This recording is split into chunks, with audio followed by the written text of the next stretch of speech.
నమస్తే అండి. కేఎస్బిఎస్ క్రియేషన్స్కి స్వాగతం. ఈరోజు నేను చూపించబోయే రెసిపీ వచ్చేసి ఒక స్వీట్ ఐటమ్ అండి. చాలా రుచిగా ఉంటుంది. చిట్టి చిట్టి గులాబీలు. పిల్లలైతే వీటిని చాలా ఇష్టంగా తింటారండి. దీనికోసం ముందుగా ఒక వెడల్పుగా ఉండే బౌల్ తీసుకొని దాంట్లోకి 1 కప్పు వరకు మైదా వేసుకోవాలి. దీంట్లోనే 2 చెంచాల వరకు బొంబాయి రవ్వను కూడా వేసుకోవాలి. అలాగే కొద్దిగా సాల్ట్ వేసుకోవాలి. ఈ 3 కూడా ఒకసారి కలిసేలాగా బాగా కలుపుకోవాలి. తర్వాత దీంట్లోకి వేడి నూనె వేసుకోవాలండి. నూనె బాగా వేడిగా ఉంటే మనకి ఇవి క్రిస్పీగా వస్తాయి. ఒక 2-3 చెంచాల వరకు నూనెని తీసుకొని లేదా నెయ్యినైనా తీసుకోవచ్చండి. బాగా వేడి చేసి ఇందులో వేసుకోవాలి.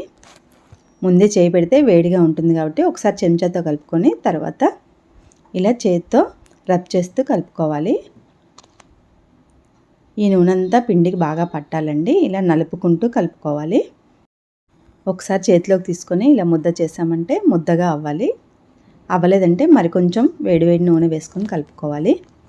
ఇప్పుడు నేను బీట్రూట్ రసాన్ని తీసుకున్నానండి. చిక్కటి బీట్రూట్ రసాన్ని బీట్రూట్ ముక్కల్ని మిక్సీలో వేసి కొద్దిగా వాటర్ వేసి వడకట్టుకోవాలి. ఆ రసాన్ని ఇందులో కొద్దిగా పోసుకుంటూ కలుపుకోవాలి. వాటర్కి బదులు ఇది వేస్తున్నానండి. మనకి గులాబీలు వచ్చేసి గులాబీ కలర్లో ఉంటాయి కాబట్టి ఇక్కడ బీట్రూట్ రసాన్ని తీసుకున్నాను కలర్ కోసం. వేరే ఫుడ్ కలర్స్ ఏమీ వాడకుండా బీట్రూట్ రసాన్ని తీసుకున్నాను. బీట్రూట్ రసం ఎక్కువగా ఏం పట్టదండి, మనకి కొద్దిగా పడుతుంది అంతే. చూసుకుంటూ పోసుకోవాలి. ఇలా కొంచెం సాఫ్ట్గా కలుపుకోవాలి. మరీ గట్టిగా కాదు, మరీ లూజ్గా కాకుండా సాఫ్ట్గా కలుపుకొని మూత పెట్టేసి ఒక 10 నిమిషాలు పక్కన పెట్టుకుందాము. ఇప్పుడు వేరొక గిన్నెలోకి ఏ కప్పుతో అయితే మైదా తీసుకున్నామో అదే కప్పుతో 1 కప్పు వరకు పంచదారని తీసుకోవాలి. ఒక అరకప్పు వరకు వాటర్ వేసేసి పంచదారని కరిగించి మనకు గులాబ్ జామ్కి ఏ పాకం అయితే పట్టుకుంటామో ఆ పాకం పట్టుకుంటే సరిపోతుందండి. కొంచెం స్టిక్కీగా ఉంటే సరిపోతుంది. ఆయిలీగా స్టిక్కీగా ఉంటే సరిపోతుంది. పంచదార కరిగేంత వరకు మంటను హై ఫ్లేమ్లో పెట్టి కలుపుకుంటూ చెంచాతో పాకం వస్తుంది అన్నప్పుడు తగ్గించుకుంటే సరిపోతుంది. తగ్గించుకొని చెక్ చేసుకోవాలి. ఇప్పుడు స్టవ్ ఆఫ్ చేసుకొని దీంట్లోకి యాలకుల పొడి, నిమ్మరసం వేసుకొని ఒకసారి ఈ విధంగా కలిపేసి మూత పెట్టి పక్కన పెట్టుకోవాలి. ఇప్పుడు పిండి చూద్దామండి. కొద్దిసేపు నానింది కదా ఇది. ఇప్పుడు మళ్ళీ ఒకసారి గట్టిగా ప్రెస్ చేస్తూ కలుపుకోవాలి. మనకి ఇది సాఫ్ట్గా వస్తుంది ఈ పిండి ముద్ద అనేది. ఇప్పుడు కొద్దిగా పిండిని తీసుకొని ఉండలుగా చేసుకోవాలి. నాకైతే ఇక్కడ 4 ఉండలు అయ్యాయి నేను తీసుకున్న పిండికి. ఇప్పుడు ఒక్కొక్క ముద్దని తీసుకొని పొడి పిండిలో ఇలా అద్దుకోవాలి. దీన్ని చపాతీలాగా మనం పాముకోవాలి. వీటిని గోధుమ పిండితో అయినా చేసుకోవచ్చండి.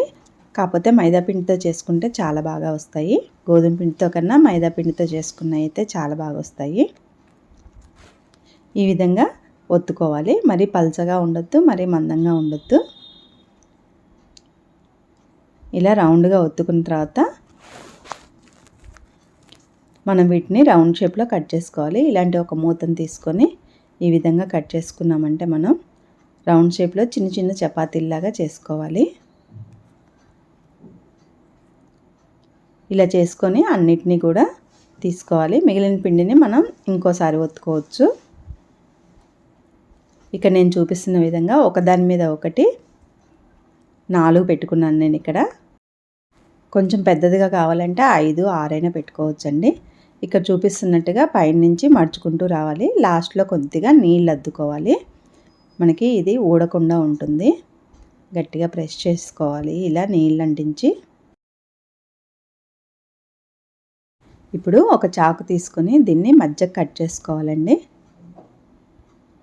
ఇలా మధ్యకి కట్ చేసుకున్న తర్వాత ఇప్పుడు వెనక భాగం చూపిస్తున్నాను నేను ఇక్కడ.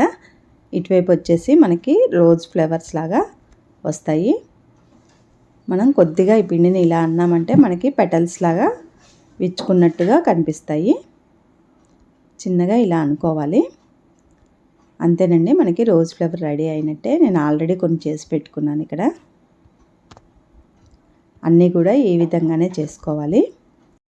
దీంట్లో బీట్రూట్ రసం వేసాం కాబట్టి మనకి అచ్చం రోజ్ ఫ్లవర్స్ లాగే కనిపిస్తాయండి ఇవి చూడటానికి కూడా.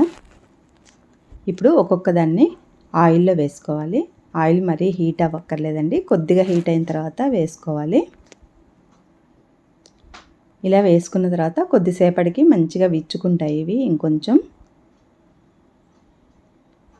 గంటెతో చిన్నగా అటు ఇటు కలుపుకుంటూ వేయించుకోవాలి.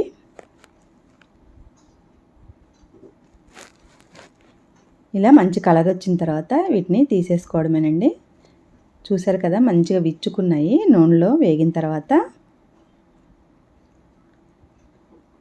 వీటిని ఇప్పుడు మనం పాకంలో వేసుకోవాలి. పాకం కొంచెం వేడిగా ఉండాలండి, మరీ చల్లగా ఉండొద్దు. కొంచెం వేడిగా ఉన్న పాకంలో వేసుకొని ఒకసారి చెంచాతో అటు ఇటు కలుపుకొని మూత పెట్టి ఒక 10 నిమిషాలు ఉంచితే సరిపోతుంది. పాకం చక్కగా పీల్చుకుంటుందండి. అన్నిటినీ కూడా ఈ విధంగానే వేసుకొని వేయించుకోవాలి. మనకి ఇవి విరిగిపోతాయి అట్లాంటివి ఏమి ఉండవండి, అతుక్కుపోతాయి అన్నట్టుగా చక్కగా వేగుతాయి. మంటను మీడియం ఫ్లేమ్లో పెట్టి వేయించుకున్నామంటే మనకి చక్కగా లోపల దాకా వేగుతాయి ఇవి. రెండోసారి చేసినవి కూడా ఇలానే వేసుకొని అన్నీ కూడా ఒక 10 నిమిషాల తర్వాత పాకం పీల్చుకుంటాయి కదా, అప్పుడు మనం ప్లేట్లోకి తీసి సర్వ్ చేసుకోవచ్చు. పాకం కూడా చక్కగా పీల్చుకున్నాయండి లోపల దాకా. వీటిని ఒక ప్లేట్లోకి తీసుకొని ఈ విధంగా కొద్దిగా పైన బాదం పప్పులు జీడిపప్పులతో గార్నిష్ చేసుకోవాలి. చూస్తున్నారు కదా ఇక్కడ రోజ్ ఫ్లవర్ ఎంత బాగా వచ్చిందో. ఒకసారి మీరు కూడా ట్రై చేయండి, నచ్చితే మాత్రం లైక్ చేయండి. Thank you.